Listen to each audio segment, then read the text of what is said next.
Readers آپ سب کیسے ہیں؟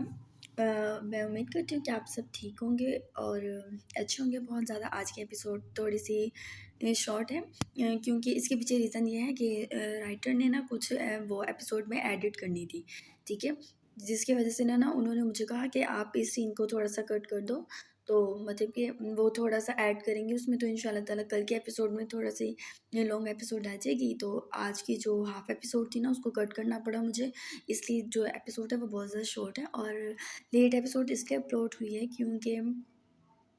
کیونکہ تھوڑا سا آپ کو پتہ ہے نیٹ ایشو چل رہا ہے بہت زیادہ، اور گھر میں لائٹ بھی نہیں تھی کافی دیر سے، تو یہ ریزن ہے لیٹ ایپیسوڈ ہونے کی۔ اور شارٹ اس لیے ہے کیونکہ اس میں تھوڑا سی ایڈیشن کرنی تھی، تو اس لیے وہ کٹ کرنی پڑی مجھے ہاف، ٹھیک ہے، تو آپ مائنڈ نہیں کیجیے گا۔ آج آپ چھوٹی سی ایپیسوڈ لے لیں، کل انشاء اللہ آپ کو بڑی ایپیسوڈ اپلوڈ کر دوں گی میں، ٹھیک ہے۔ ایک پرستانے تھا ناول کیس نمبر 69۔ وہ قدرے سکون سے تھا جیسے اسے ان معاملات سے کوئی فرق نہ پڑ رہا ہو۔ اشفاق کو غائب ہوئے ایک ہفتہ گزر گیا تھا۔ پولیس سمیت ہر شخص اسے پاگلوں کی طرح ڈھونڈ رہی تھی، اور خاص طور پہ عمر خیام بھی۔ ہاں، اسے اچھا تو نہیں لگ رہا تھا کہ عمر اس کے لیے فکر مند کیوں ہوا، لیکن اس کا باپ تھا، یہ سوچ کر وہ چپ ہو جاتا۔ عمر کو فکر مند بھی نہیں کرنا چاہتا تھا، لیکن اشفاق کو چھوڑ کر وہ عمر خیام کو مزید درد نہیں دینا چاہتا تھا، کیونکہ اشفاق عمر تک ساری حقیقت پہنچا دیتا تب بھی وہ سکون سے بیٹھا تھا۔ اشفاق صاحب اس کی بیسمنٹ میں سڑ کر مر بھی جاتے، وہ اسے باہر نہ نکالتا۔ سکون سے چائے کی سیپ لیتا، اس کے ذہن میں کئی سوچوں کے ساتھ یہ بھی سوچ چل رہی تھی کہ اچانک اسے اپنی ہی بیٹی کی رونے کی آواز آئی۔ اس کی ماں تو گھوڑے گدھے بیچ کر اسے لڑ جھگڑ کر سونے میں مگن تھی۔ اس نے ایک نظر ایزا کو دیکھا اور گہرا سانس بھر کر اس نے اپنی بیٹی کیارا کی جانب قدم اٹھائے اور اسے بازوں میں بھر لیا۔ او میرے بیٹے کو تو بھوک لگ رہی ہے، رونا نہیں، ابھی کچھ کرتے ہیں۔ اس نے اپنی بچی کو سینے سے لگایا، گول مٹول سی کیارا میں تو اس کی ہر لمحہ گزرتے جان بسنے لگی تھی۔ ہاں، ہو ویسی ہی دیوانگی بن رہی تھی جو عمر خیام کے لیے تھی۔ وہ اسے بہلاتے ہوئے ایزا کے پاس لے آیا۔ ایزا، اس نے اس کو پکارا۔ ایزا نے کانوں میں انگلیاں ڈال لی۔ پلیز شام، اس کی آواز تو بند کر آئیں۔ وہ منہ پر سوڑ کر کروٹ لے گئی تھی۔ تمہاری نا منہ بند کرو، کھڑی ہو جاؤ جلدی سے، اسے بھوک لگی ہے۔ تو میں کیا کروں؟ پلیز آپ خود دے دیں اس کو کچھ، سیریلیک لا دیں، وہ نیند میں بالکل گلتا تھی، بولی جبکہ شاہنواز نے اسے کھینچ کر کھڑا کیا۔ وہ چند دنوں کی بچی ہے، سیریلیک دے دوں؟ ذرا جو عقل ہے تمہارے اس چھوٹے سے دماغ میں۔ آپ بہت برے شاہنواز، بہت برے۔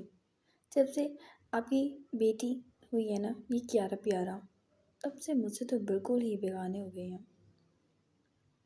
وہ باقاعدہ رونے لگ گئی تھی۔ شاہنواز اسے دیکھتا یا روتی ہوئی اپنی بیٹی کو، تو اس نے اپنی بیٹی کو اہمیت دی تھی۔ میں نے بہت مشکلوں سے نام رکھا ہے اس کا، تم بگاڑنا بند کر دو۔ بیکار نام ہے، اور سیدھی ہو کر بولی۔ اچھا، اسے فیڈ کراؤ، میرا دل گھٹتا ہے جب یہ روتی ہے، اور تم جان بوجھ کر اسے رلاتی ہو، وہ فکر مندی سے بولا۔ اور جب ایزا نے اب بھی کوئی باز پرس نہ کی تو شاہنواز نے خود ہی آگے بڑھ کر اس کی گود میں کیارا کو دیا، اور سب کچھ کر کے ایزا کو بری طرح شرمندہ کر دیا۔ وہ نگاہ بھی جانے لگی۔ شاہنواز نے اپنی مسکراہٹ ضبط کی اور آگے بڑھ کر اس کی پیشانی چوم لی۔ اب بتاؤ کیا شکایتیں پالنی ہیں تم نے مجھ سے؟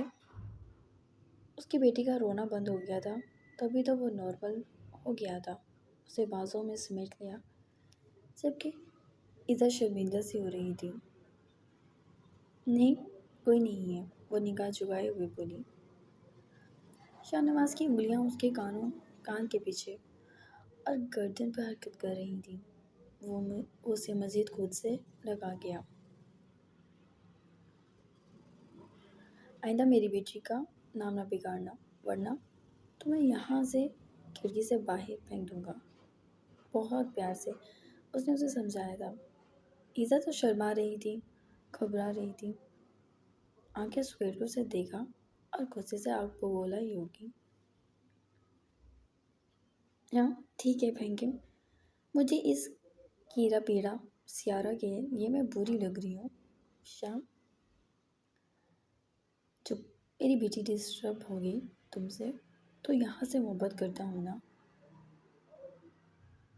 غصے سے بھرتے اس کے وجود کو اس نے پکڑ لیا، کیونکہ وہ 2 لمحوں میں وہ کیارا کو اپنی گود سے نکال کر پھینک دی تھی۔ تبھی شاہ نواز نے اپنے ہونٹوں کا بالکل درست وقت میں استعمال کیا تھا کہ وہ کسی جھاگ کی طرح بیٹھ گئی۔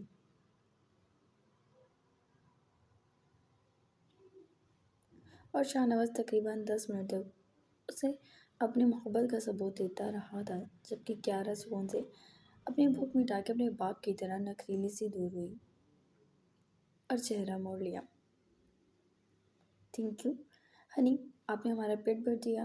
جیسے ہی اس کی بیٹی دور ہوئی، ویسے شاہ نواز بھی جلدی سے بیٹی کو اٹھا کر کھڑا ہو گیا اور اسے شانے سے لگا کر ہضم کرانے لگا۔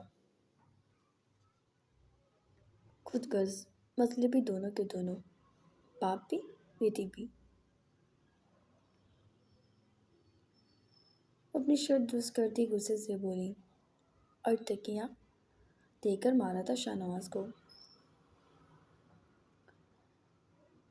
وہ سو رہی ہے شاہ، وہ دھاڑی، ایزا تم پیٹو گی مجھ سے، وہ گھور کر بولا۔ وہ رونے والا منہ بنا کر بیڈ سے اٹھ گئی۔